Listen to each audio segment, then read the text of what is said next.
How does the world's most peaceful nation explain its obsession with nuclear bunkers? This is the Swiss concept. We have chocolate, the Alps, and we have our bunkers. Digging beneath a British city, what brought these volunteers to a state of ecstasy? We found this arch from above. There was screams of joy. We're in! We found it! We found it! And how did Slovenia's young adventurers strike gold in a disused lead mine? This is the only underground kayaking route in the world. It's pretty special to come here. You never know what to expect. Beneath our feet lie extraordinary spaces, caves, and tunnels. The span and the size is just crazy. They've been designed and built by us. This is the only one with a castle. As well as formed by nature. But how were they created and adapted? By who and why? You've got to face your fears. Throughout history, subterranean life has captured our imagination. I feel so privileged. We're going further and deeper to unearth the mysteries, the stories, and the secrets of underground worlds. Switzerland, a peace-loving nation at the heart of Europe. All its neighbors, Germany, France, and Italy, have been dragged into military conflicts over the last century, while Switzerland always stayed neutral, never engaging in war. The country has also fiercely defended its independence. Its government has a master plan to protect every citizen in the event of a nuclear war, which involves going underground. Even if you are neutral to a war, you still need some protection. Swiss law decrees that every citizen must have a place in a fallout shelter. These buildings just demonstrate how massive the threat perception must have been.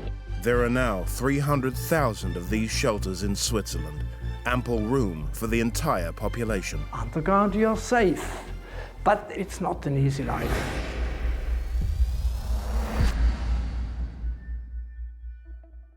Photographer Didier Ruff has spent more than 30 years documenting Switzerland's underground worlds.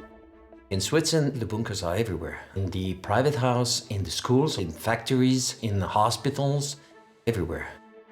Throughout the 20th century, Switzerland feared military aggression. During the Cold War, the threat was nuclear attack.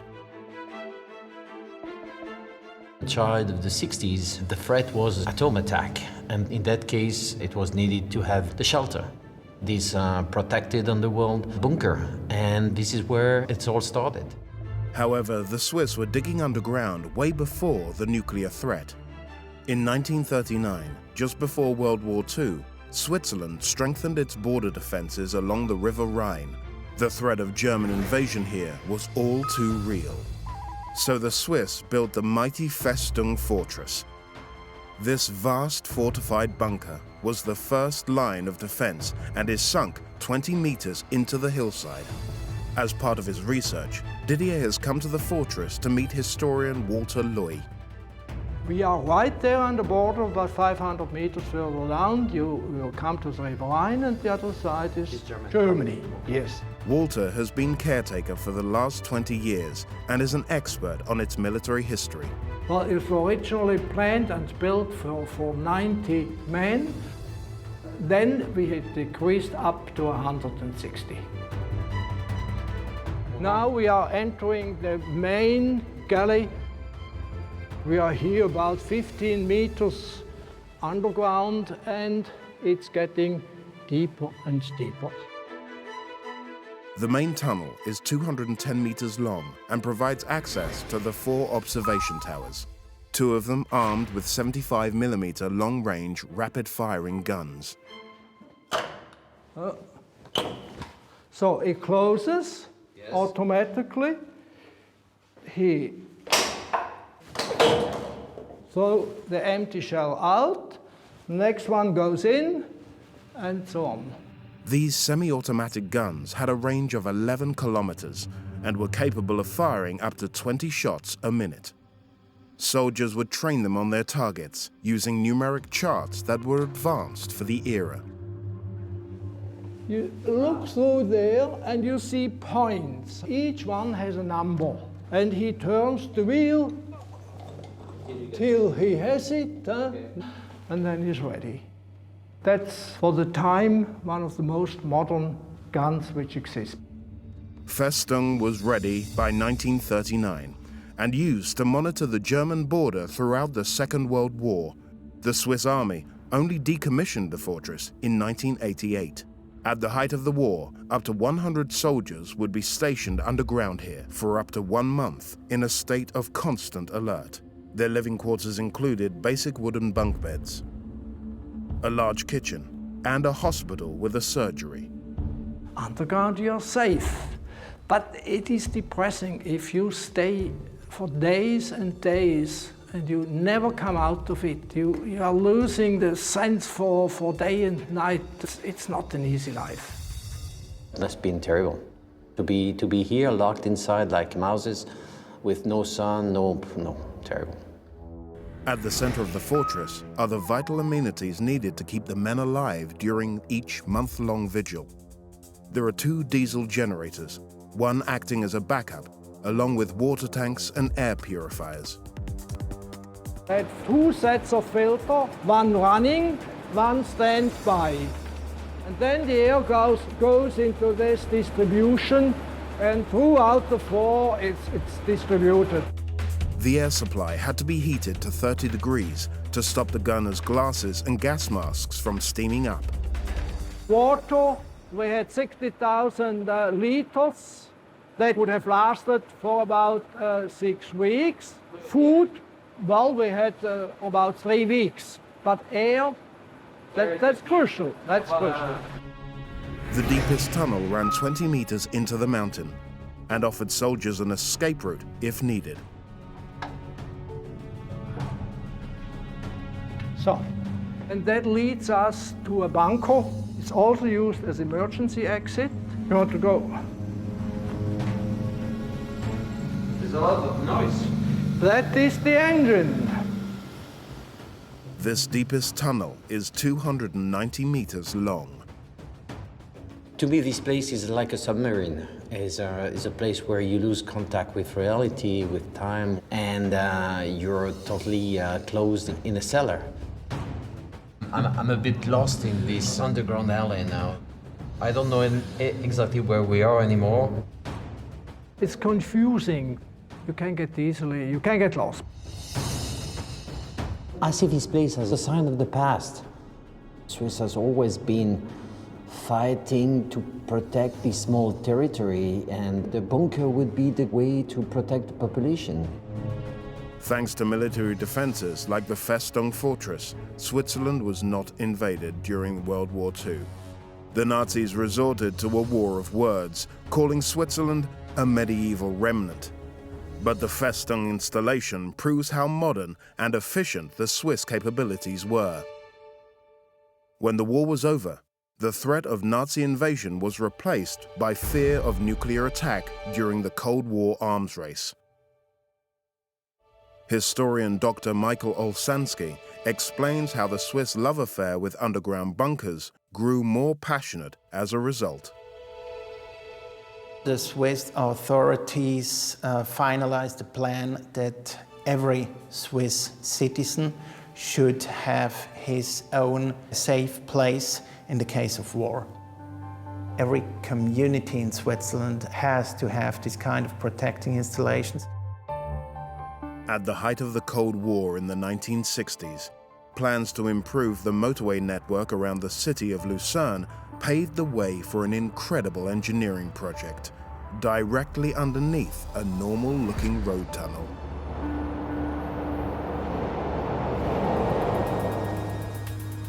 They were planning to build 2 tunnels. A clever politician came up with the idea that they could design the tunnels in such a way so that they could take a secondary bunker function.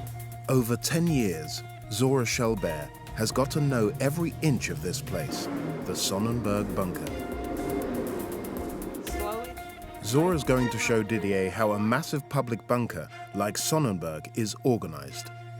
In here, you get a good idea of the whole height of the building, which is 20 meters. 20 meter high, yes. In the build-up to an attack, the tunnel doors would close. 700 staff would transform this underground facility into a supersized bunker for 20,000 people. It's the ultimate example of Switzerland's commitment to protecting its citizens. As with the World War II fortress, air supply is vital. But while Festung had 2 filtration units, the Sonnenberg bunker has 120. All of these filters here were designed to filter any then known nuclear, biological and chemical agent so that the 20,000 people in the 2 tunnels could have been provided with fresh air if everything had been contaminated outside. This reminds me a lot about the filtration system that we have in the private bunkers. So it's just the scale is just massive. Yes, because it was designed for 1/3 of our city's inhabitants. Those 20,000 citizens would have been divided up into groups of around 750 people, occupying different zones underneath the motorway tunnel and inside the central 7-story facility that's hidden underground. 450 tons of flat-packed furniture still lies in wait for them. So this room you would have been sharing with another 63 people. Imagine 30, 40 people tossing, turning, snoring, coughing, crying. Unimaginable. The sanitation facilities are basic, with no showers, and would have been shared by hundreds of people. Water would have been taken from the communal water supply, from purified groundwater and the city river. And if these 3 options had failed because of contamination, they would have had water tanks in place. Water tanks, okay. But it would have been rationed to 4 liters per person a day. They thought half of it for hydration and the other half for hygienic purposes. And after 2 weeks, well, 2 weeks is just as far as the plan went. Went, yes. The logistics center is in the heart of the structure.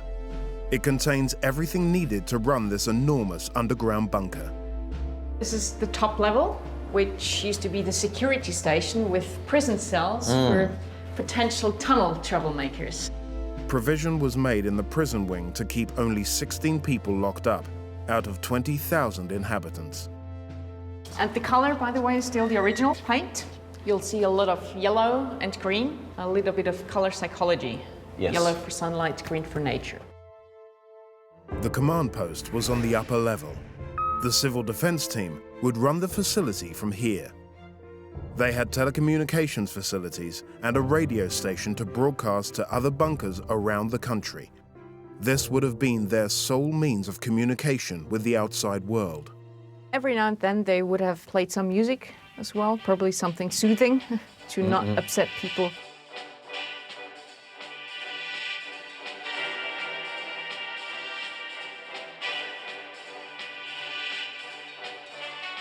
Obviously also they would have chosen any news very wisely. Of course. Things that would keep their hopes up.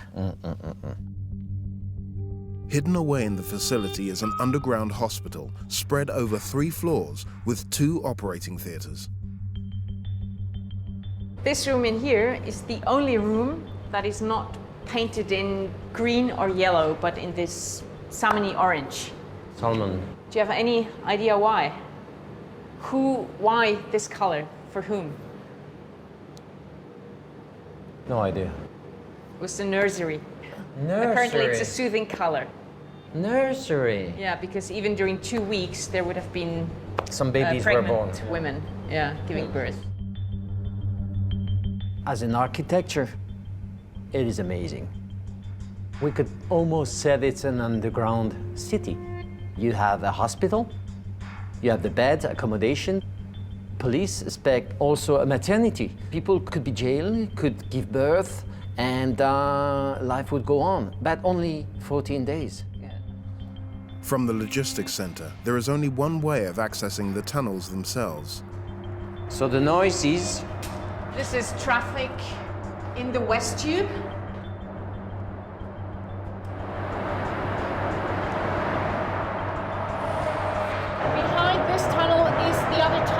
Yes. The emergency exit links the two tunnels. Yes.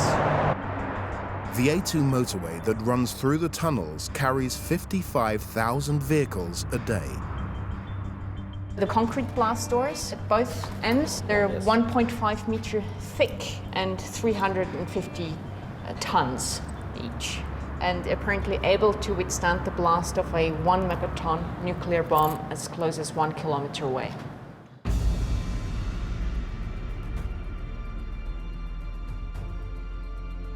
When the Cold War came to an end in the early 1990s, the costs of maintaining an underground nuclear shelter were too high.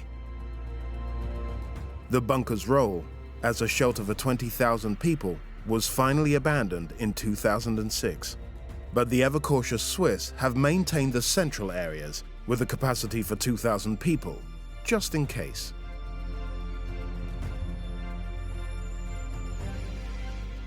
It's part of the zeitgeist of the era. These buildings just demonstrate how massive the threat perception must have been in the 60s.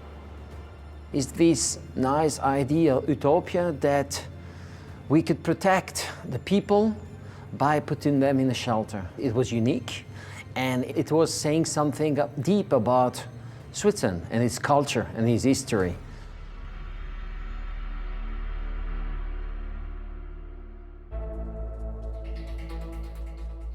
The Swiss are not building mega bunkers anymore, but since the 1960s, their focus has been on providing mini bunkers for all citizens that are considered to be like any other room in your house. There are now more than 300,000 of them under residential development and public buildings like hospitals. Didier has come to Andelfingen, north of Zurich, to see one of these shared residential shelters. Growing up in Switzerland, in every building, we have these personal shelters. He's meeting an engineer who is tasked with building these private bunkers. Within the last 15 years, we built around 6,000 large bunkers, up to 500 people. We still also built the smaller shelters, around 30,000, I would say. We built this public shelter in 2006. You will see a lot of other similar to this one. 36 people can go inside of this shelter. And they're supposed to stay how long inside? For at least 14 days with the necessary food and water. 14 days? Yeah. The room is just 6 by 10 meters, and entry is via a concrete blast door weighing 900 kilograms. That's basically the shelter, how it looks like. Dry toilet, no water inside, because this would be a weakness for the shelter itself. So it's not a lot of intimacy, yeah? Once you're inside, you're mixed with all your neighbors and family, friends, and you have to share this tiny space. Yeah, that's true. There is also a second exit. It's just for the worst case, if you cannot reopen the blast door. That's always built in every shelter. There is no other country where bunkers are so commonplace. Even if you are neutral to a war, you still need some protection. And it's still common to build these things, and it's, I would say, necessary, because you never know what happens. What you need is a place to rest, a place to breathe, and a place to survive. It's a survival kit. This is the Swiss concept in the modern age. It's part of the tradition. We have chocolate, we have banks, we have the Alps, and we have our bunkers. For more than 80 years, Switzerland has either built or adapted subterranean spaces to protect the safety of its population. What's special about the Swiss underground world, be it military or for the protection of the civil population, it's the only country in the world that has a safe place concept like this. The threats may have changed over time, but the demand for protection remains. Now, with access to more underground bunkers than ever before, the Swiss are ready for every eventuality.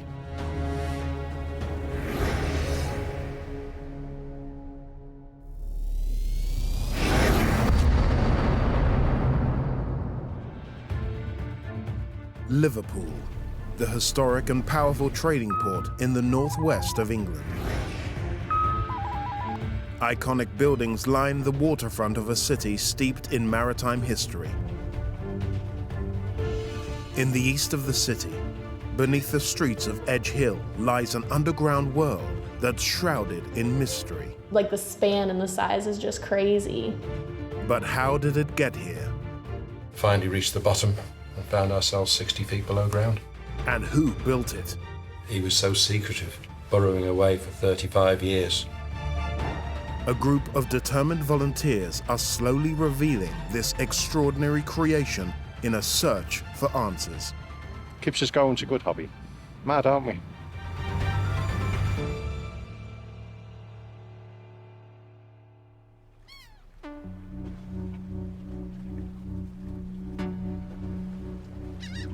For 20 years, volunteer coordinator Chris Isles has been fascinated with the labyrinth of tunnels built by 19th century businessman Joseph Williamson.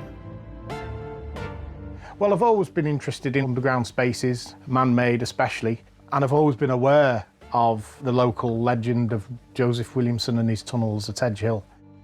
Joseph Williamson was a tobacco merchant and landowner during the Georgian era. He moved to Liverpool in 1805. People called him the King of Edge Hill or even the Mole of Edge Hill, and I remember being intrigued by it and wanting to know more. Joseph Williamson was in the tobacco industry. He married the boss's daughter, made a lot of money. He basically inherited the company and became a very rich man. David Bridson of the Heritage Centre has researched the full extent of Joseph Williamson's wealth. So he was able to retire at the age of 49 with something like £400,000 in the bank. Now, we've seen various estimates of how much that would be worth today, but anything from 25 up to 50 million pounds.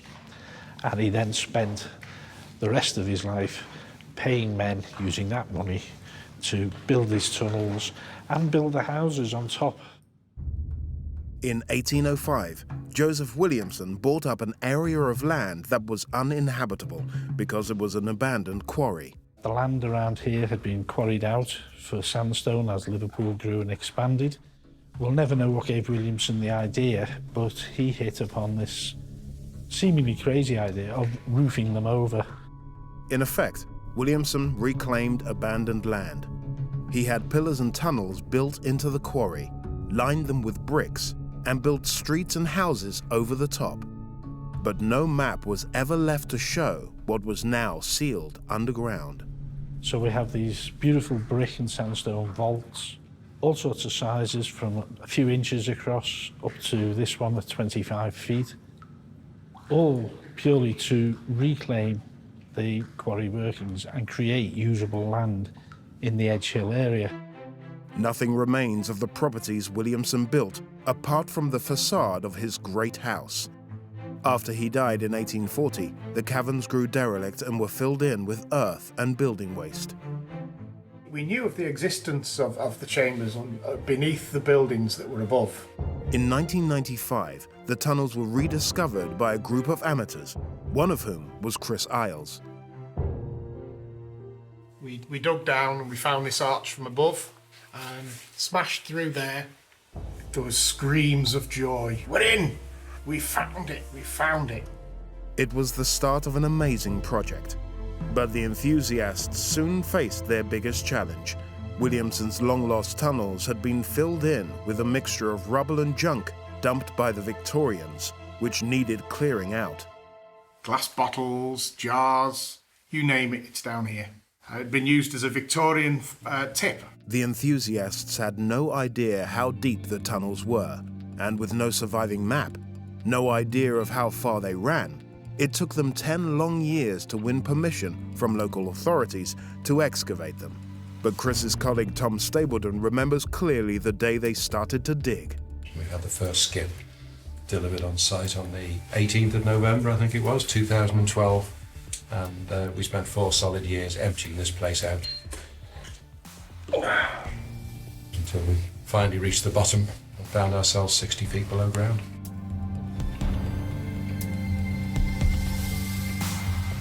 There was spoil piled right up to the roof, virtually, to the end of that chamber. You couldn't have climbed over the top of it, and we had no idea what was beyond. In among the spoils, the volunteers were excited to discover treasures from the Victorian and Edwardian eras. One of the things I always pick on is that little mug there. It's definitely a coronation mug because it says 1902 on it. That we know would be the coronation of Edward VII. And one day somebody chose to clean it out for some reason and found there was something in the bottom. We didn't know what it was. And for no apparent reason, somebody thought to hold it up to the light. And that's what appeared. That is King Edward VII, and is embossed into the china clay before the pottery's been fired. Since found out that it's called lithophane work. It's a rather nice little thing, and it always terrifies me every time I pick it up, in case I'm the one who drops it. Though the excavation is still underway, so far the team has discovered around 3 kilometers of tunnels with 3 access points. But there is still so much to discover about why some of the brickwork is even here. This is the Arch to Nowhere. We call it the Arch to Nowhere because essentially as you come in you think, oh, it's a tunnel entrance going off to the left, but in reality it's not.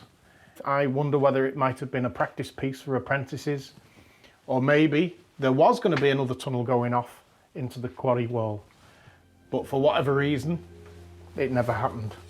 Joseph Williamson was highly secretive about the tunnels. And why were these underground spaces created with so much meticulous brickwork? There is a lot of mystery to Williamson because Williamson, as far as we know, never left any paperwork to say why exactly he did what he did. He was so secretive. Yeah. He didn't boast about what he was doing. He didn't talk to many people about what he was up to. It was just him and the men who worked for him, burrowing away for 35 years. In the early 19th century, the UK was rife with unemployment. Some people in Liverpool believed that Williamson acted out of a spirit of philanthropy, offering work to men in need of a job. Through Williamson and his tunnels, they were able to gain meaningful employment. They were able to take a wage home. They kept their pride. They were able to feed and clothe their families. As the excavation continued deeper, the brick vaulting gave way to the raw rock face of the original quarry, which showed the sandstone was laboriously cut by hand. You can see in certain places where the men have been hacking out with the hammer and chisel. And you can see it goes in different directions. That could be somebody who was left or right-handed doing the different angle. It took the volunteers 4 years to clear out the northern section of the tunnels beneath an area known as Paddington. In 2016, they reached the bottom. I'm standing at about 60 feet below ground level here. By the time we finished, it felt like a brilliant achievement to have emptied this place out. At the same time, for all of us, there was a serious disappointment that we didn't find any tunnels leading off this, which we hoped would have connected up with the rest of the Williamson tunnel system. But their disappointment was short-lived. Just around the corner stand the remains of the house where Williamson lived with his wife, Elizabeth. The volunteers have made some tantalizing discoveries beneath it. This is Williamson's house, or what's left of Williamson's house. It's the last remaining above-ground structure that was built by Williamson that we know of. We've been uncovering what's below ground because there's nothing left above ground to be seen. Well, I think the thing that I found interesting was finding the 4 fireplaces complete with their ranges, and of course finding stone-carved skirting board as well, which shows that you are inside his house. Beneath the cellar, they discovered a great void. No one knows what it was used for, but the volunteers have given it a nickname. This is the banqueting hall. Williamson's had his men quarry out all the stone from this chamber. He's used the stone for building, and then he's vaulted over it with this lovely brick archway, and then he's built his own 3-story house right on top of it. Each week, around 20 volunteers work here across the site. One of them is a recent arrival to Liverpool, an American, Caitlin McGann. It started because I was like, oh, it's just archaeology I can go do, but now it's just like, this is my favorite place. These people are like family, so it's just kind of like coming to hang out every Sunday and Wednesday with all my friends, digging in tunnels. The first time I went down there, it was just dirt. There was just dirt everywhere, that's all it was, there was nothing else. And then each time I went down, it was just like, whoa, like the walls are starting to show up, and then we were like, we found the floor. And then we were like, there isn't a floor because now we have this new tunnel coming out. And so every time it's just like, the span and the size is just crazy. The newest area of the tunnels to be discovered was found behind a brick wall. Volunteers on their hands and knees with buckets and shovels are here today to remove more soil. We've just come along to try and uncover the mystery of why he did them, why he dug them, and where they go to. So it keeps us digging. Every weekend or every week I'm here, there's always something new to find. Because he's left no plans, there's no designs. This is the only part of his house that's still standing. And we're here most weeks and it keeps us going. It's a good hobby. Mad, aren't we? Well, I think we're in the start of a much bigger tunnel. But at the moment, we're right up in the roof of it. If this is the big tunnel, there may be another 35 foot to go down here. Without the hard work of the volunteers, these tunnels and their intricate arches may have never been discovered. It's incredibly rewarding working on this.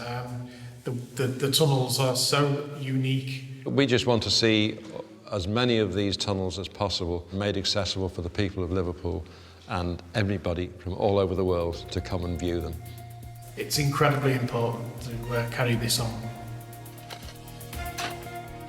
Unearthing these phenomenal tunnels, the volunteers have opened the door to another world. Each week I come, we don't know what we're gonna find. We could find a new tunnel, we could find a new bricked in area of a room with tons of finds in it. You just never know, so that's what's so exciting. There's a lot going on, a lot more to find. We sometimes joke that somewhere buried there is a big trunk full of all of Williamson's papers. But at the same time, it's the fact that we have so little information that's so intriguing. And I think for most of us, it's what drives us on to keep looking for answers. The enthusiasts working hard underground to discover the truth, and the citizens of Liverpool above them, may never really understand the enigma of Joseph Williamson and his tunnels.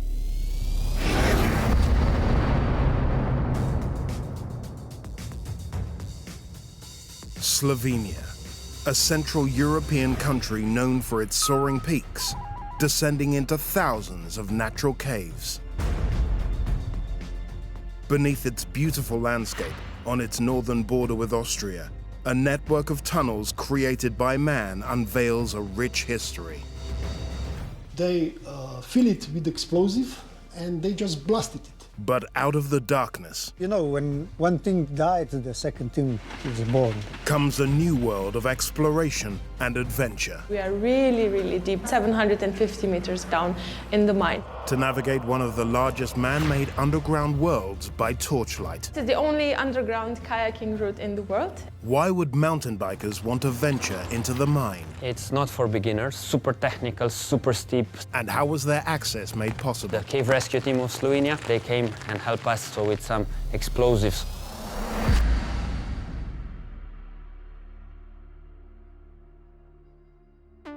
The tranquility of the Kayaking mountain range is broken by the constant whir of spinning wheels.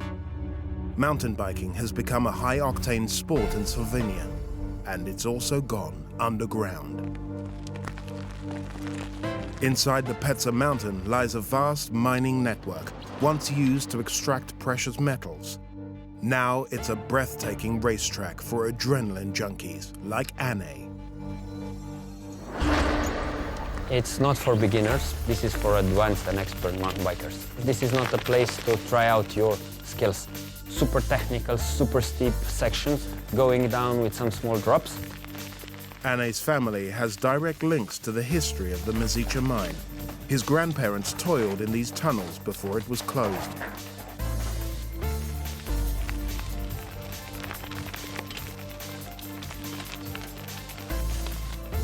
Now Anne has created the only extreme subterranean bike route in the world, the Black Hole Trail. It was all handmade, no machinery. We asked for help, the cave rescue team of Slovenia, and they came and helped us also with some explosives on some areas to actually build the whole trail. Opened in 2017, the Black Hole Trail was built in the abandoned tunnels of the Mizicha lead and zinc mine. The track runs for a staggering 10 kilometers. When we started work, we actually knew nothing about working in the mine. So we always had the supervision and help of ex-miners, because without them we couldn't do anything like this. The 800-kilometer mine network was abandoned in the 1990s, but Anne dreamed of creating the most challenging bike trail ever to be made underground. This is all limestone. If there would be an earthquake here, we would be safer here in the mine than outside in the buildings. The trail attracts thousands of intrepid riders from all corners of the globe. On the trail you have different terrains, like you have sandy terrain, which is like quite slippery, like surfing on a mountain bike. Then you have a pure rock, which has really a lot of grip. All the time when you're riding you need to focus. Expect the unexpected at all times. These chambers lay untouched for 25 years, but there are still many tunnels that are too dangerous to ride. You have chamber by chamber, tunnel by tunnel. I think after that ridge, you have quite a free fall. And it keeps on falling. If you don't know where to go, it's pretty easy to get lost. The trail drops underground from one valley to another, through 5 levels, to a depth of 150 meters. In Slovenia, this trail is the only trail, going from one point to another point without going on it twice. More times I do it, more fun I have. All the other caves in the world were made by nature, but this cave was made by humans. When the bikers leave and the sounds of racing tires subside, the last vestiges of the mining equipment sit in silence and darkness. The mine dates back to the 1600s and was a rich source of lead and zinc. More than 800 kilometers of tunnels were excavated for its precious metals. For decades, geologists like Uroš Helec have continued to explore the mine's network to better understand the makeup of the bedrock. They've discovered just how stable the tunnels and shafts are. The first time I visited this place was 35 years ago, and actually it was a field trip. The area is built out of very stable rocks, and that means that you can visit sometimes tunnels which were built 300-350 years ago.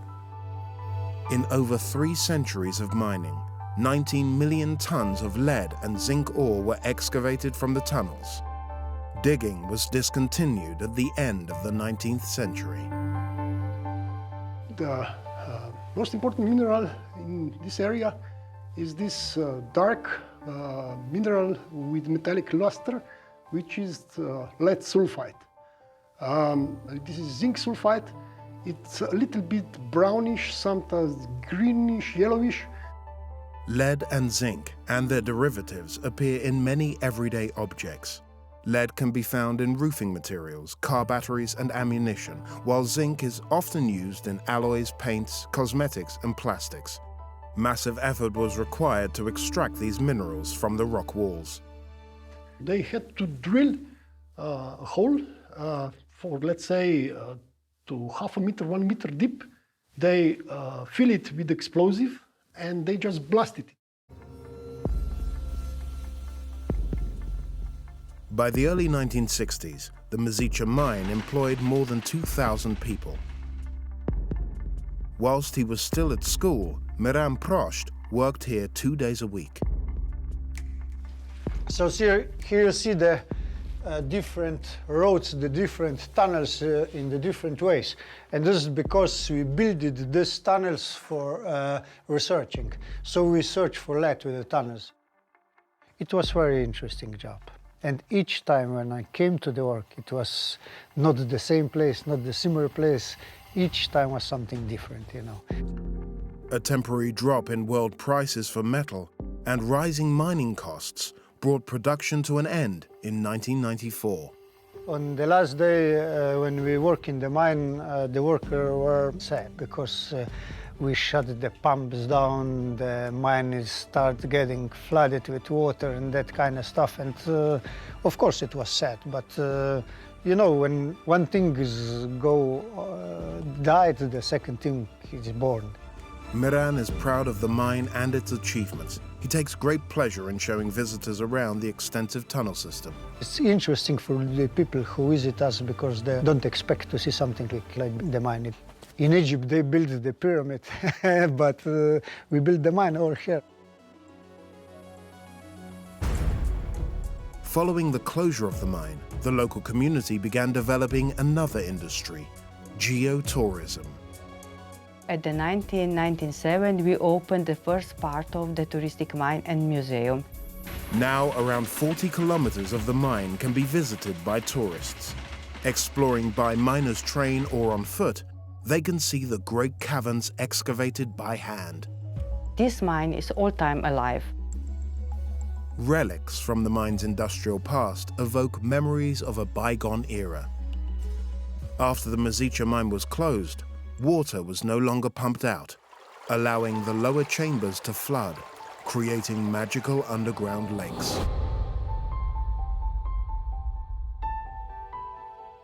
This is the only underground kayaking route in the world. For those who want to delve deeper, Lara Pico takes people on unique kayaking routes.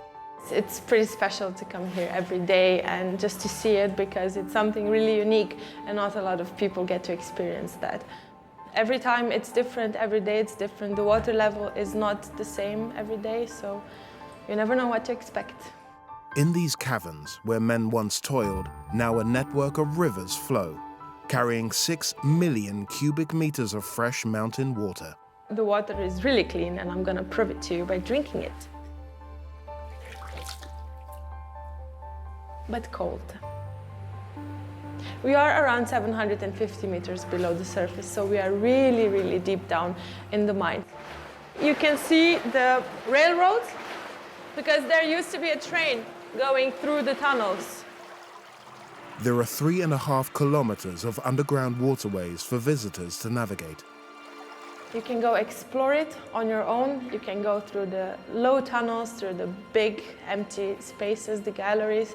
And we also have a small rapid in here. And for the braver ones, you can also jump in. I never fall off. The water is too cold. So I am always very careful.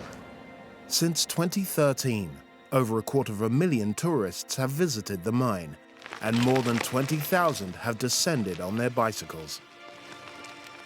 So it's really interesting because along the way you can find a lot of different stuff. You can find minerals, you can find, of course, the ore. You can also find old signatures of the miners that used to work here. So the whole history of the mine, you can actually see it in here. Conditions that are in here are extreme, the cold, the water. I really admire the miners, what they did. Rich in history and precious metals, the Mizicha mine has now become a paradise for extreme sports fans. This really is an exhilarating underground world.